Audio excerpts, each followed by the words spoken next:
Jadi teman-teman dalam belajar bisnis network ya, tentu kalau segala sesuatu yang kita lakukan tentunya harus ada ilmunya ya.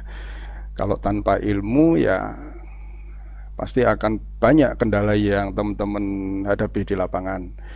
Nah, hari ini saya akan berbagi pengalaman, memberi sebuah uh, materi tentang dasar-dasar membangun bisnis network marketing.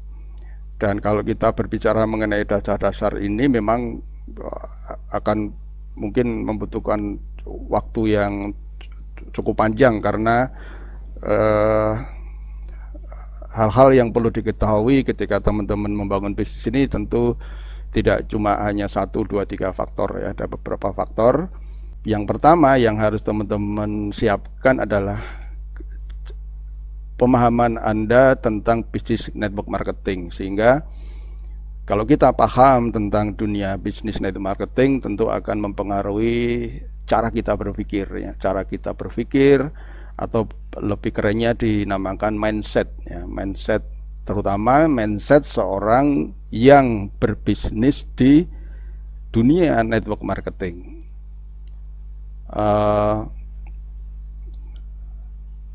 Dan pola pikir yang benar tentu akan menghasilkan sebuah rencana yang benar juga ya. Kalau pola pikirnya tidak benar, pasti rencana dalam mengembangkan bisnis ini ya tidak akan sesuai dengan rohnya bisnis network marketing. Dan ketika rencana itu dilakukan, otomatis akan diimplementasikan dalam sebuah tindakan ya, dalam sebuah tindakan yang akan mencerminkan Anda ini akan survive, akan menjalankan bisnis ini dengan konsisten, benar, atau menjalankan bisnis ini dengan cara-cara Anda sendiri ya, dimana belum tentu cara-cara yang seperti itu sudah dipraktekkan keberhasilannya atau sudah diuji. Kemudian dari tindakan-tindakan yang teman-teman lakukan ini akan menjadi sebuah kebiasaan, lalu menjadi sebuah karakter, dan sesuatu yang agak susah dirubah itu adalah ketika orang sudah masuk dalam wilayah karakter ya. Tapi insya Allah mudah-mudahan dengan belajar, saya pun juga belajar dari teman-teman. Apa yang saya sampaikan ini semuanya karena saya belajar dari para leader, para distributor di lapangan ya. Dan saya banyak mendapatkan pelajaran-pelajaran yang luar biasa. Jadi sebelumnya saya ucapkan banyak terima kasih kepada para leader, pada upline-upline yang luar biasa, yang dengan sungguh-sungguh terus belajar dan tanpa mengenal lelah mendampingi dolen-dolennya.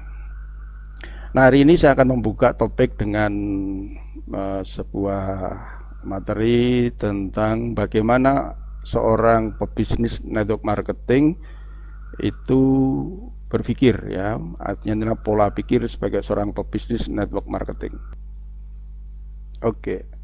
Mindset seorang network marketer, cara berpikir seorang pebisnis network marketing. Lebih tepatnya adalah bagaimana sih sebenarnya seorang pebisnis marketing atau marketing network itu berpikir tentang bisnisnya. Nah, banyak hal yang perlu kita pahami tentang dunia network marketing. Yang pertama adalah bisnis network marketing itu adalah sebuah bisnis yang mendistribusikan sejumlah barang dengan kekuatan dari mulut ke mulut. Ya, mulut itu bisa mulut fisik ya, seperti saya ngomong di sini adalah mulut fisik, dan sekaligus juga saya menggunakan mulut media. Ya, saya berucap, berkata-kata, berdiskusi, dan dengan menggunakan media bisa menyampaikan ke Anda. Yang tujuannya untuk membangun pola duplikasi. Ya, yang tujuannya untuk membangun pola duplikasi. Dan saya harapkan apa yang saya lakukan ini teman-teman bisa melakukan, dan alhamdulillah sudah banyak dilakukan oleh para leader di berbagai daerah dalam membina jaringannya dengan pola duplikasi yang berorientasi pada pertumbuhan network. Namanya juga network marketer, pembangun jaringan. Kalau orientasi kita melenceng dari pertumbuhan jaringan, nanti terlihat itu setelah 6 bulan. 6 bulan akan terlihat apakah bisnis Anda berkembang atau tidak. Itu setelah Anda melakukan apa yang Anda jalankan, itu akan terlihat di 6 bulan ke depan. 1 bulan belum kelihatan, 2 bulan belum kelihatan. Setelah 6 bulan baru akan mulai nampak perbedaannya, mana konsep pola pikir yang benar sebagai seorang pembangun network marketing, mana yang belum benar. Yang kedua adalah bisnis marketing itu adalah bisnis tentang penggandaan, ya, namanya duplikasi, dengan prinsip mudah ditiru, ya, sehingga dapat dilakukan oleh banyak orang, dan dengan banyak orang ini akan mengejar leverage atau daya ungkit, ya. Sebagai contoh, teman-teman yang melihat mungkin para tetangga yang punya bisnis warungan di rumah, mereka tidak punya leverage atau daya ungkit, di mana pelanggan-pelanggannya ya hanya sekitar 1 RT itu aja, ya, atau orang yang berlalu lalang di depan, di jalan, di depan tokonya. Dia tidak punya daya ungkit yang luar biasa untuk untuk memiliki jangkauan market yang lebih luas. Nah, teman-teman di sini punya kesempatan itu, ya, walaupun sebagian dari Anda ada yang berada di rumah di pelosok desa, ada di lereng gunung, tetapi kalau Anda bisa membangun leverage dengan cara melakukan bisnis dengan prinsip yang mudah ditiru sehingga dapat dilakukan banyak orang, maka teman-teman punya kesempatan untuk memiliki leverage atau daya ungkit. Dan selama hampir 20 tahun ini sudah terbukti teman-teman memiliki banyak jaringan di berbagai wilayah, di berbagai daerah, dan itu luar biasa, ya, itu luar biasa, dampaknya luar biasa sekali, ya. Dan terbukti, ya, banyak dari para distributor leader yang sekarang memiliki jaringan di hampir seluruh pelosok provinsi di Indonesia, bahkan di luar negeri, ya. Tahap berikutnya adalah yang ketiga yang perlu kita pahami adalah ketika Anda membangun bisnis network marketing, ini adalah bisnis yang mengelola sistem, ya, dimana tujuannya adalah nantinya harusnya bisa menciptakan yang namanya otomatis, autopilot, sehingga dalam jangka panjang seharusnya tidak nambahin pekerjaan, ya. Nah, yang keempat adalah perlu juga teman-teman pahami bahwa bisnis network marketing ini adalah sebuah kepemimpinan atau upaya mengorganisasi yang nanti Anda akan dibayar di belakang, ya, tidak dibayar di depan tapi dibayar di belakang. Yang keempat adalah bisnis network marketing inilah sebenarnya lebih kepada bisnis membangun ekosistem, membangun lingkungan, membangun komunitas, sehingga komunitas bisnis Anda itu nyaman dan produktif, ya, nyaman dan produktif, ya. Oke, kita akan bahas satu persatu, ya.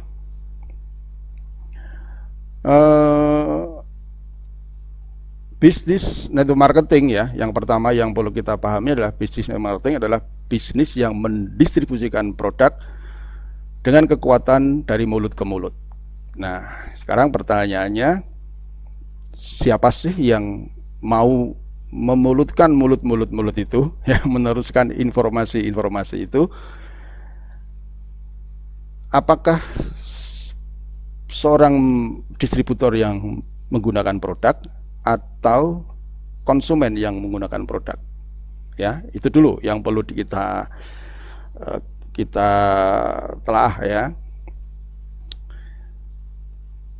Nah,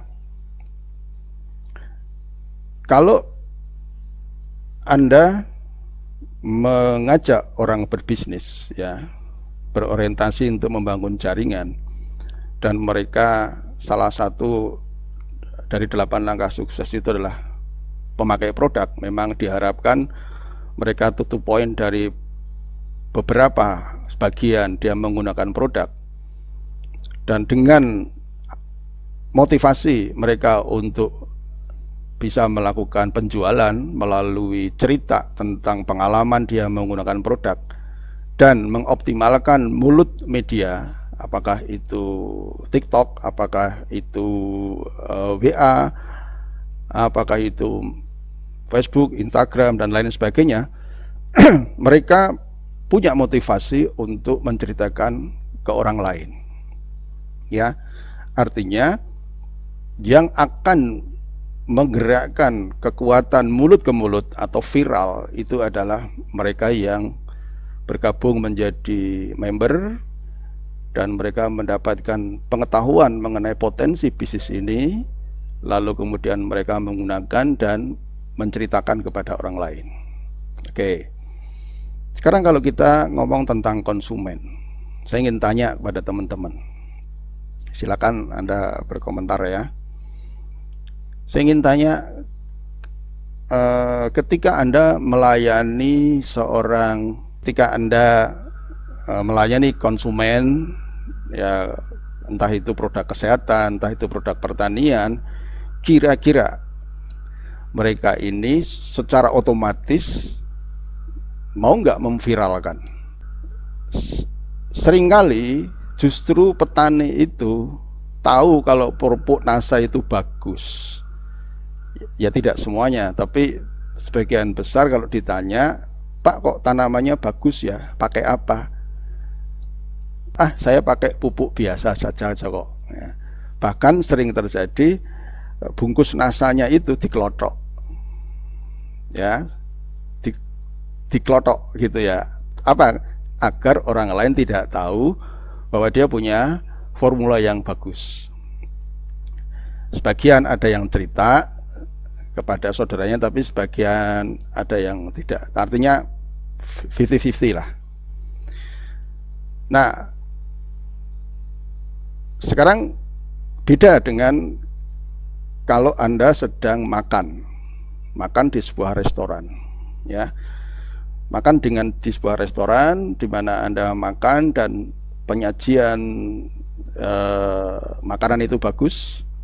Apalagi di situ ada tempat-tempat yang disediakan untuk Anda bisa berfoto, ya. Biasanya di tempat-tempat restoran yang cukup besar ya, dan biasanya ya cukup mahal juga.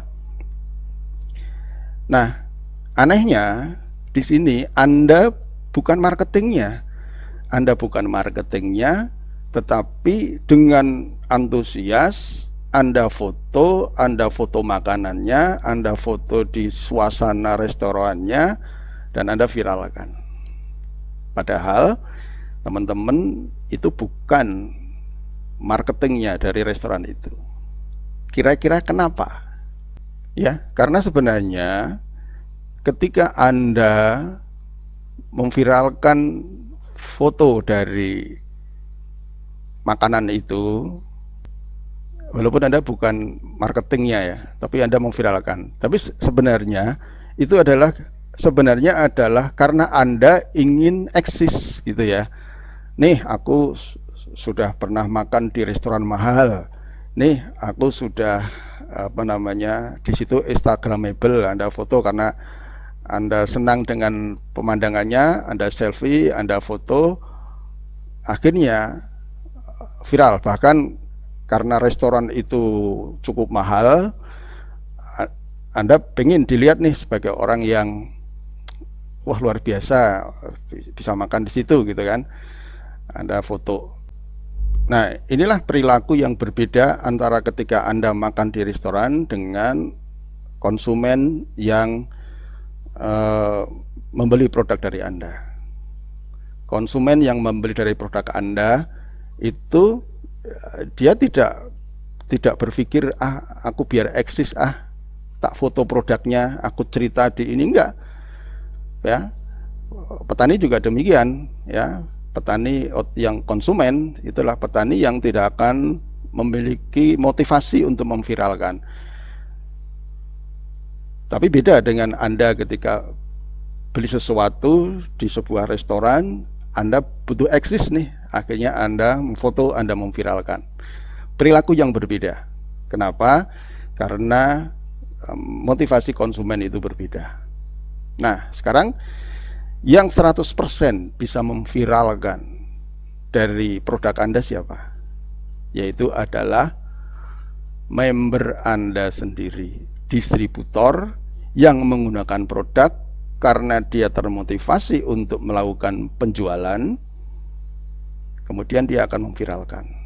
Nah, sekarang kalau dilihat dari perilaku tersebut, kira-kira Anda lebih memilih mana nih? Banyak konsumen atau banyak distributor?